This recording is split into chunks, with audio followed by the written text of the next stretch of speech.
Hi everybody, welcome back to a tactics video. This time looking at my performance at a small RT, which is 3 games, played last weekend. Then also we'll go on to a much bigger tournament where someone in the US did very well with Astra Militarum coming first at a ginormous tournament in the parts of America. So this was, as I said, a 16-person RT. Over one day you play 3 games, and the list I took was combined arms. So let's look at my list.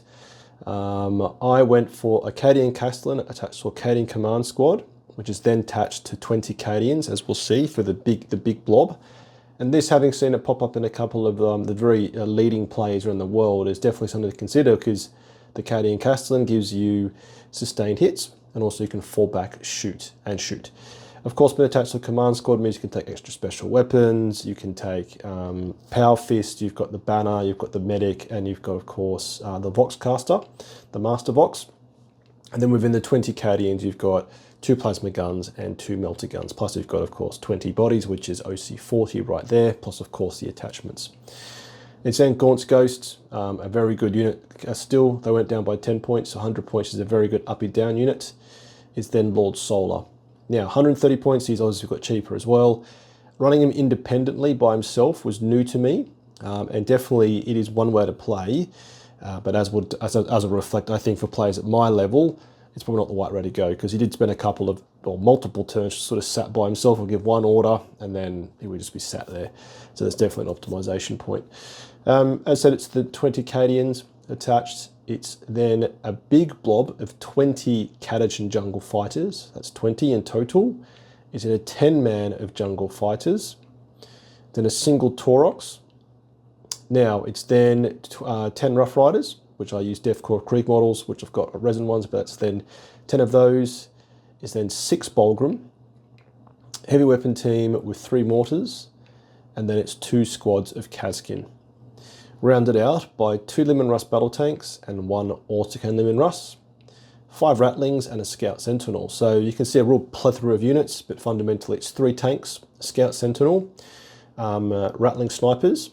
It's then a Taurox. It's then 2 Kazkin, 1 set of Bulgrims, Rough Riders, a blob of 20 Catachan jungle fighters, 10 jungle fighters, and then a 26-man blob of the Cadians, plus of course Gaunt's Ghost, and then Lord Solar. So a lot of units there, but the way I was kind of thinking about this for me personally is I seem to steer towards loads of units. Like I would have even more than this usually, and the thinking here was to kind of reduce the unit count, and then have units which, broadly speaking, have got more survivability potentially, and are probably more of a significant piece of the puzzle, if that makes sense. So for example, 6 Bulgrims is something that will do a lot for you, and your opponent will pay attention to.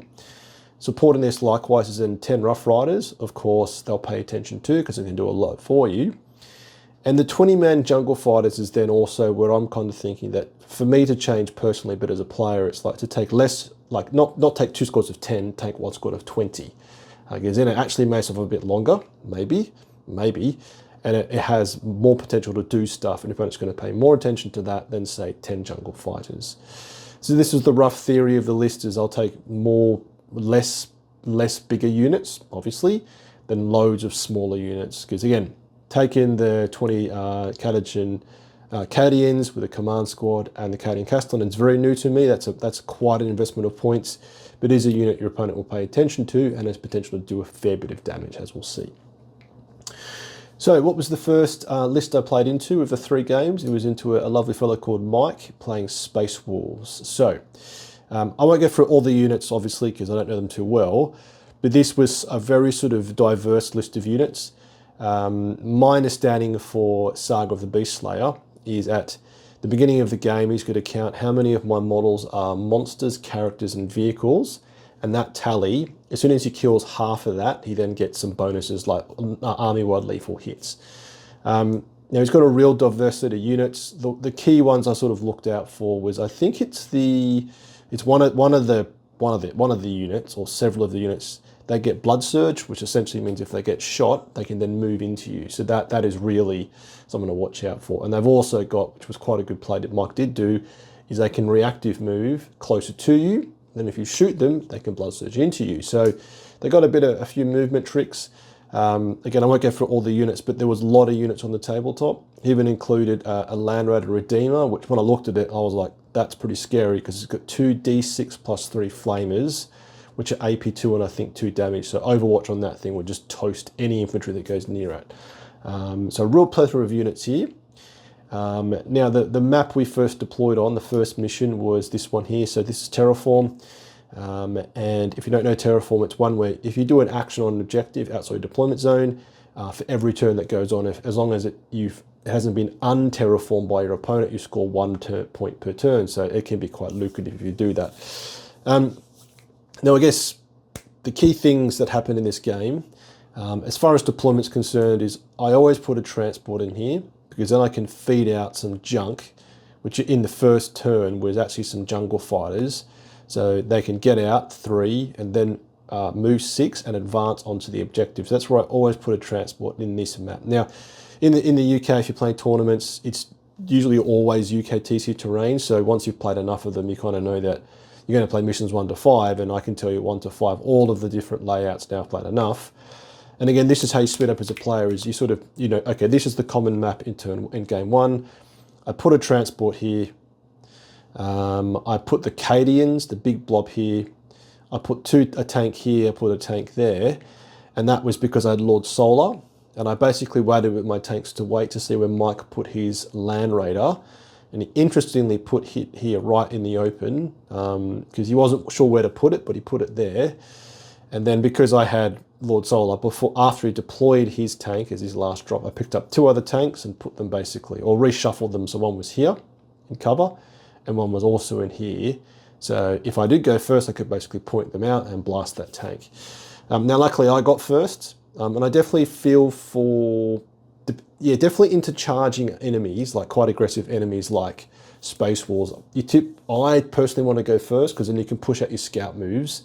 And you can have a bit more forward momentum. Now, another crucial thing to mention on Mike's list is he had one of the characters that allows him to basically deep strike or rapid ingress a turn early. So in this case, he put I put a bit of stuff into rapid ingress, into reserves, which meant that I had to keep that in mind. So when it gets into deployment, I actually had the rattling snipers deployed on the objective, and I think I had them basically here, because if they were there, they screened out an early rapid ingress, or strategic reserves, because if I didn't put them there, they could have come in here, threatened down there. And over here with my mortars, I actually scout moved the mortars up here, knowing I went first, because then at least it's pushing out his units. Yeah, actually, I think I had him here actually, so quite aggressively deployed. And again, with mortars, and this is the way I've spoken about in how to use videos, is that I think the jungle fighter mortar team is great, because if you're playing as someone where they do well, you can then keep them tucked away to be safe to putting loads of wounds into, say, some Aldari have only got 1 wound, or models which have got a low save or a high save, like a 5-up, for example. But if in a game like this where they're going to do pretty much nothing because everyone's covered in power armor, use them as an early trade piece. So in this instance, they were an early scout to go up here and again push out his strategic reserves, which could arrive turn 1, which is pretty nasty. So as I got turn 1, as I said, poor Mike had his big old fat Land Raider here, so I stuck a Scout Sentinel there to get real ones to hit. The autocannon Lemon Rust pointed down there, and then the Lemon Rust battle tank pointed down there as well. Now, given Mike was on the objective, I got full rerolls to hit from the Lemon Rust battle tank, and of course, because I did that last, I had the extra AP from the autocannon, and then I also used Fields of Fire from the Scout Sentinel, which means that the battle cannon's AP was AP3, so at least it's pushing Mike onto a 4-up save because the vehicle's in cover. But over the course of 3 models, it did actually pop that tank and blow up. So that was I was pretty happy with that, obviously. And poor Mike, it was a big piece to lose early on. But definitely was probably an error by Mike putting that model there in the open. Because again, having played enough games, if you've played enough games, you just don't want to be losing models turn 1 from getting shot, because it sort of feel bad for you because you have enough space here to hide stuff. Now another crucial moment was he basically stacked up in here like loads of bodies. He had all the Terminators and other crazy dudes. and this is where the cover photo came from, is I think it was in turn 2, I basically pushed the 20 jungle fighters, moved them, advanced them, and said, now you're in Catagen jungle jail, is the joke. These all died the next turn, they just got evaporated. But again, when you're playing into pressure melee armies, and I've had, unfortunately, a lot of really tough lessons, that you need to just pin them back. You need to maintain them, keep them in their little jail cell, so they just can't move forward. Because after these guys died, these jungle fighters, he then had the Terminators on the objective. So I then sent out 10 Rough Riders who didn't charge. They didn't charge because if they charged, they would have got heroically intervened by some models in here. So they just stood in the way again. So that's something, again, you know, it's not always going to work, but sometimes just putting models in the way, and we've got enough trash broadly in most guard lists, including mine, to do that. And the thinking was, of course, you know, firstly, you don't get heroically intervened by the unit coming within 6 inches. But then if they're all sat in the open, then you can put some decent firepower into them to kill them off the board. Now, over the shape of the game, I didn't actually do loads of damage. By the end of it, I actually controlled this objective of a tank. And he eventually chewed through everything, because I literally, as I said, had the 20 jungle fighters there. I then put the 10 horses there. I then put the 6 Bulgrim just to stand there. Didn't charge because I got heroically intervened. And by the end of it, I basically had nothing left. I had a couple of models here. I had nothing in the middle.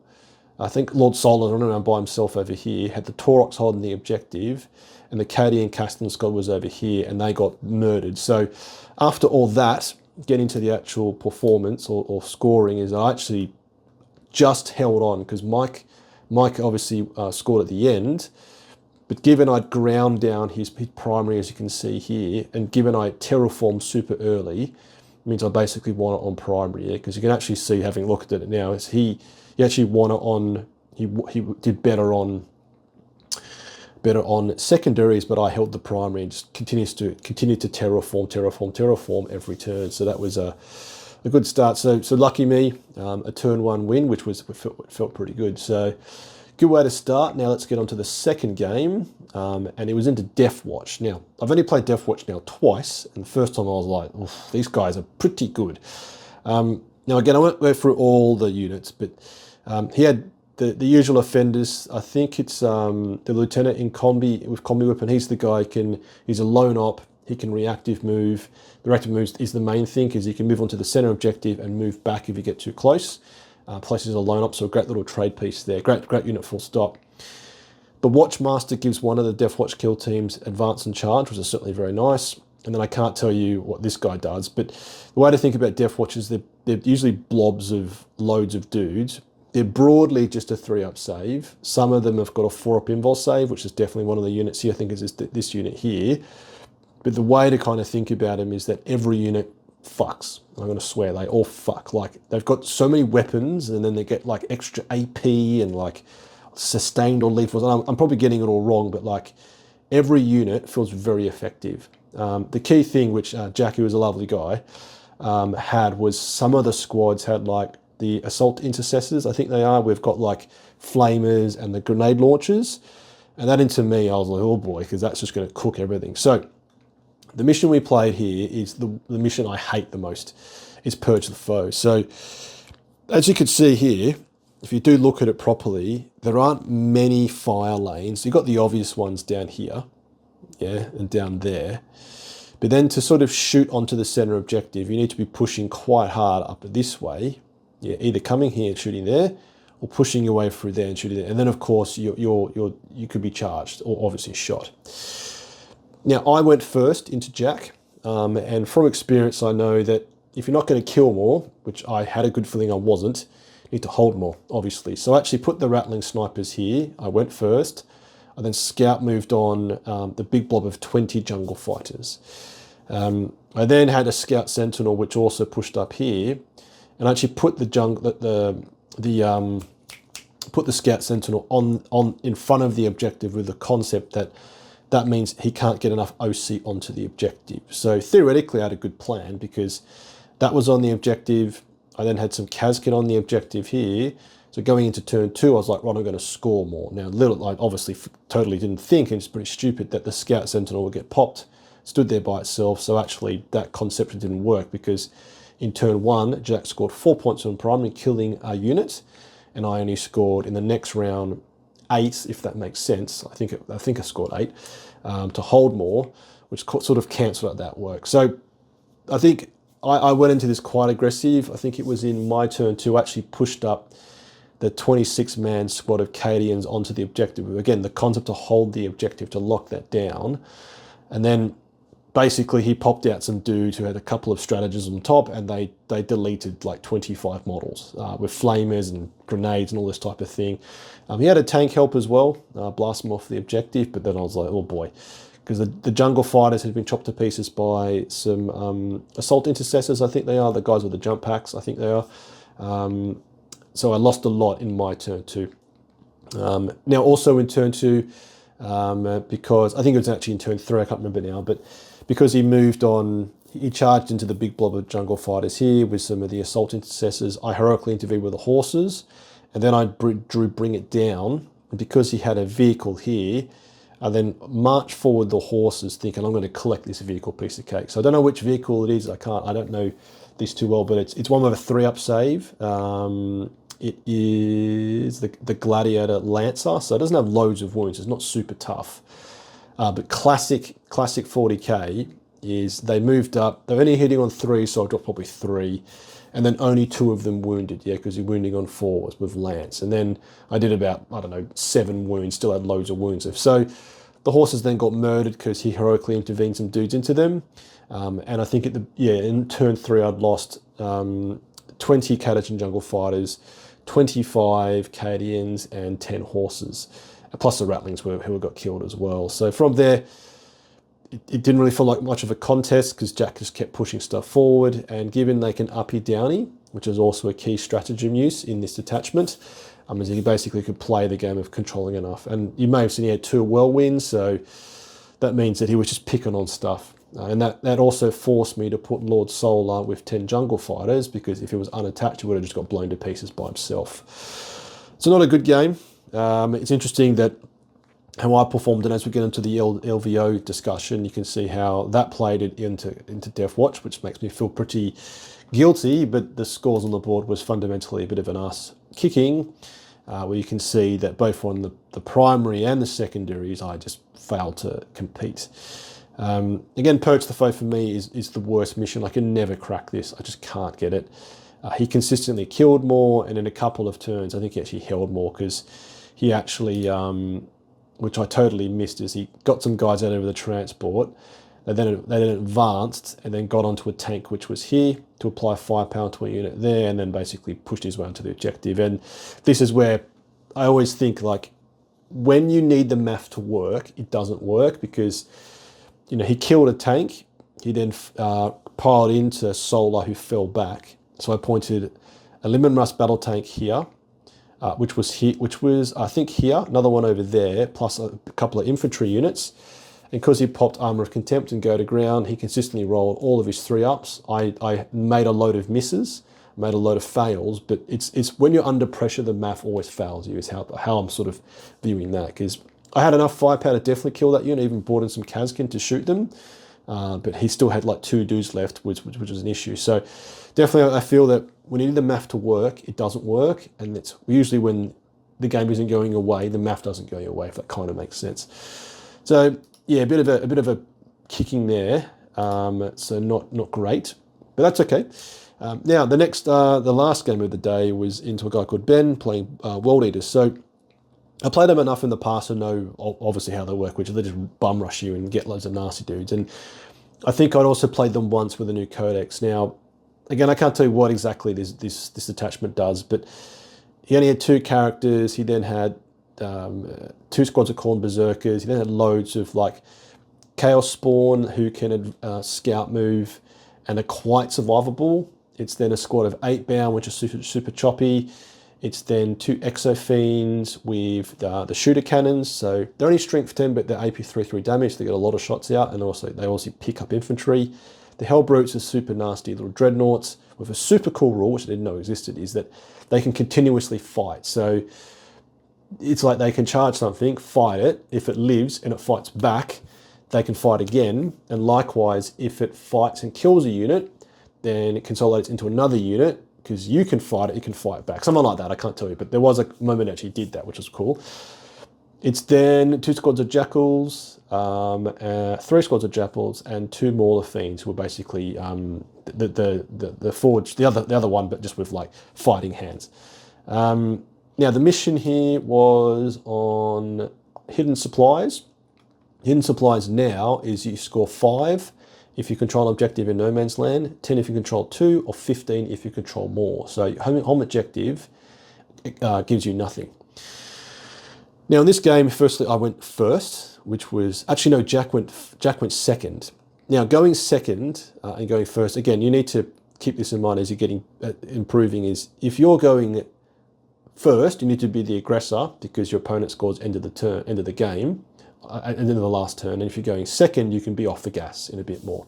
So in this game, I was like, right, I'm going second, so I need to basically kill enough stuff to have maximum scoring at the end of the game. Okay, fine, good concept. Now in this, Ben did a very good job of putting early pressure. He basically sent out the spawn who could scout move and then push them towards me. Now, interestingly, like one of them got all the way over here. I overwatched it with a Cadian custom bob here, and given you got sustained and I'm getting lethals because I'm in combined, it killed off one. And then eventually he charged it into me, killed like 3 dudes, fine. And given, because you can fall back and shoot, it's almost like this was just academic, because I kill one in Overwatch, I then kill the second one in my turn because I could fall back and shoot. But as far as the rest of the other units are concerned, is that I had the big blob of Cadians here, as discussed. I had a Taurox here, so I could scout move it or push it back to put pressure on his objective. The big blob of 20 Cadian jungle fighters was here and strung out that way.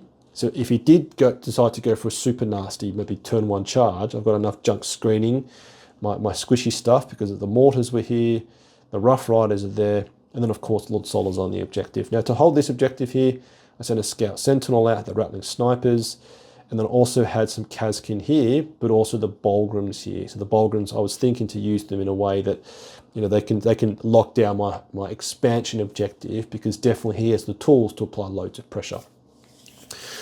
So over the course of the game, I managed to kill loads of stuff, which was quite surprising. In turn 2, Ben basically put out both of the Jackal squads on this objective here, and given that only OC1, this was the time for the jungle fighters to shine, to come out down on both objectives. And because you've got 4 flamers, you can use grenade obviously, and you've also got lethal hits, is that I managed to clear basically all of the poor jackals off the objective, and then Ben was confronted with 20 suckers stood there, basically just screening out the big block of 2 squads of World Eater Astartes guys in that piece there. Now I think with World Eaters is that once you've experienced them, once you understand Blood Surge, because whatever the battle line unit, the Berserkers are called, I think also because they got the master of executions, is that they can Blood Surge up to 8 inches. I think it's D6 plus 2, something like that. It could be just a flat 8 inches. That once you've mastered that, and if they're not aggressive enough towards you, you just sort of have to basically you have to keep your stuff more than 9 inches away, more than 8 inches away.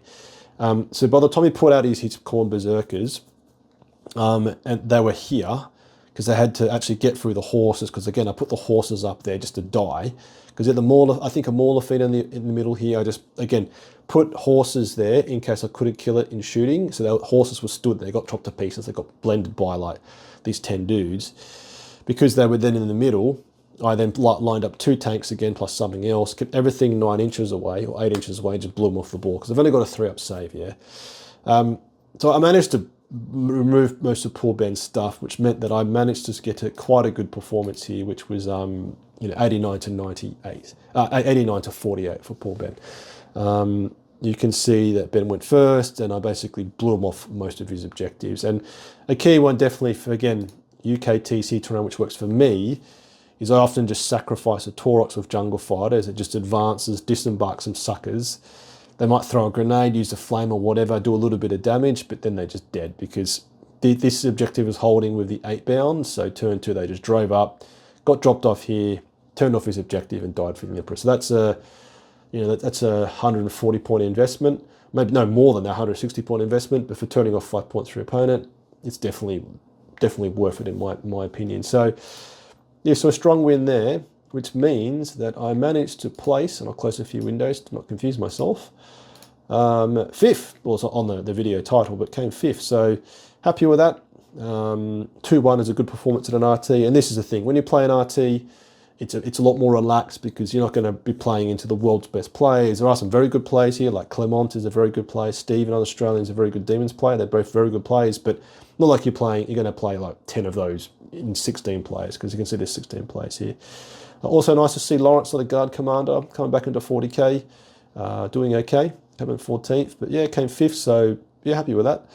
Now, as far as the list is concerned, as I was saying, I think Lord Solar by himself doesn't work for players like me. He needs to be attached to the squad to give the 24-inch orders.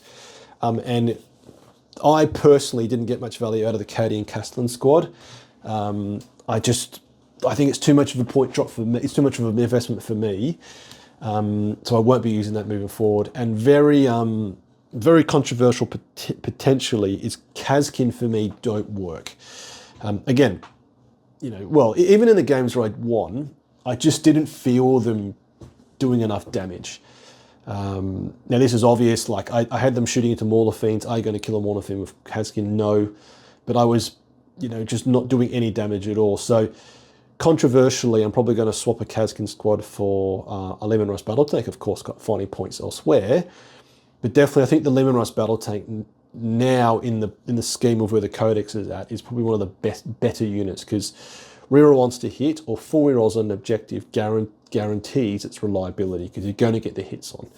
And also, obviously, in combined into other monsters and vehicles, the lethal hits is where it works, because, as I said in the first game when I blew up Mike's Land Raider, if I wasn't in combined, I probably wouldn't have done it, because I was just getting the extra lethal hits, which is enough dice to push them onto the save, because obviously a Lemurus Battle Tank into a Land Raider is wounding on 5s, as opposed to obviously, it's strength 10 into strength 11. So that's a thing. I think in combined, Lemurus Battle Tank is really good because it's got the rerolls and you've got lethal hits, obviously. So that's where the adjustments will happen is Lemurus Battle Tank, I'll take 3 with an autocannon.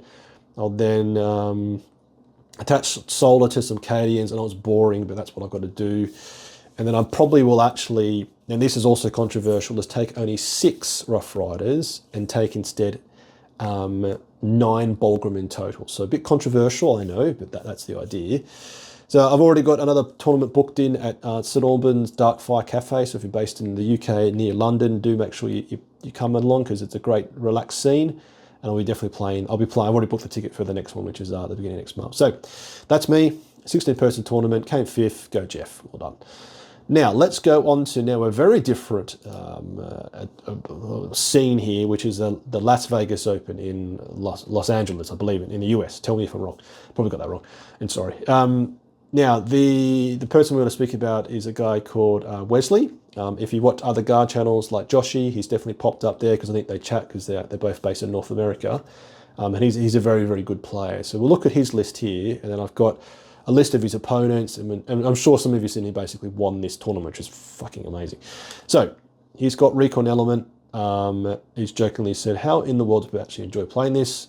100%, because he has got all the models. So he's got 3 Cadian Castellans, he's got 3 Cadian Command Squads.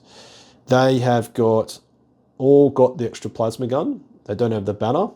But the cool thing, again, you've known this if you use them enough, is the Cadian commanders, well, the veteran plus the commander got Power Fist and the Plasma Fistol, so they actually have got a little bit of combat output. So, of course, also aligned up with the Cadian Castellan is then you've got 3 Power Fist with 3 attacks, that's 9 Power Fist attacks. So you actually could tickle vehicles or elite infantry, so really cool.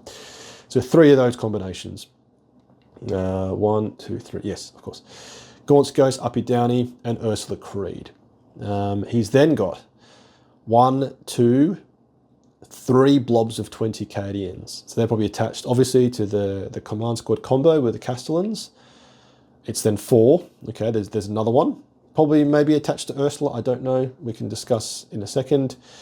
2 squads of Jungle Fighters times 10. 1, 2, 4 squads of Def Corps, and 2 massive blobs of Def Corps. It's then 2 squads of Rough Riders and a single Scout Sentinel. So this, including Scout Sentinel, something similar to my patrons, Medicaid Rolf joke about, is that in this list, you just take 1 single vehicle, even a Cyclops Demolition vehicle, which means if your opponent pulls bring it down, they have to actually play that card because you've got a vehicle. So this is a little cheeky one. But wow, this is the pinnacle of Guard Horde, because he could have taken Kazkin, which obviously means less models at a high cost, obviously, but he's gone the other way completely, which his output is fundamentally with the horses, plus just weight of fire. Weight of fire coming from the Caddy and Castellan blobs because you've got sustained hits, obviously. But you don't have lethals in this, so into vehicles, I don't know how he managed.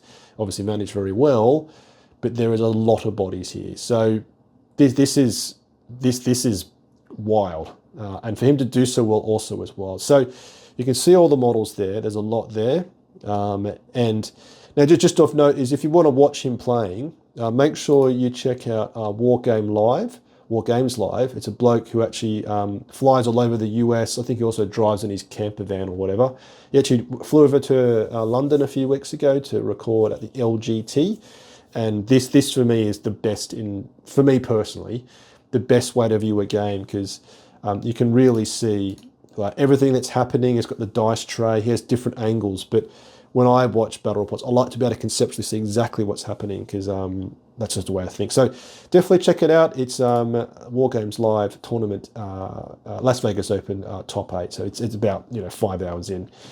So again, to be super critical on this is always understanding his win path. Now, firstly, he played 10 games, which is fucking crazy. I mean, 10 games of 40k, this would be over 3 days. And the joke I always have with some friends is that if you're good enough to get to maybe the top cuts, and this is obviously playing on a Saturday and Sunday, do you just, at what point in your 40k career you start booking Monday off? Because you're like, maybe I play in the top round. So anyway, obviously he did that. So, you can see the early games, he just dominated people, so Space Marines of some flavor, Custodes, played Guard.